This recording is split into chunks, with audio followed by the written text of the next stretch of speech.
سوليو جروب شركة تمد وقتigii saxda ahaa laakiin sug hal daqiiqo inta aanan kuu sheegin waxa ay qabato aan ku weydiiyo hal su'aal waxa tahay milkiile waxaad haysataa guri dhisan ama dhul banaan waad dhistay waxaad gelisay waqti waxaad gelisay dhaqaale waxaad gelisay dadaal aan sahlanayn dhismahagii wuu dhamaaday hambalyo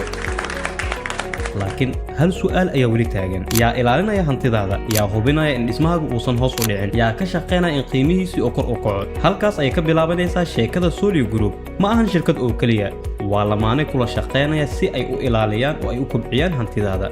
adiga dhiso dhismahaaga inta kalena anaga noodaa waa halku dhiga Solio Group marka hore amaanka waa wax ugu muhiimsan ee qofka bini'aadamka uu u baahan yahay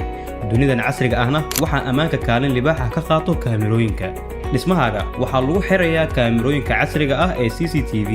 kuwaas oo 24 saac si joogto ah ula soconaya dhaqdhaqaaqa goobta kadib gelitaanka dhismaha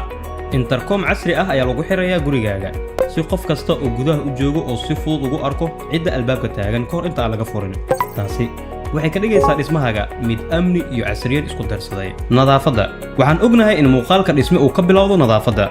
kooxdeena nadaafadda waxay si joogto ah u nadiifinayaan jidadka gudaha jaranjarooyinka iyo banaanka hore si dhismahaaga uu mar walba u ahaado mid soo jiidasho leh sababtoo ah guri nadiif ah waa guri qiimo leh السلام عليكم ورحمة الله وبركاته شركة بالجوري صالي ستيت maxaan ka caawiyaa walaal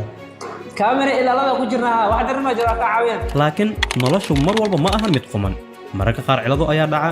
subad dilaacda koronto go'da albaab cilidooba laakiin hawl welin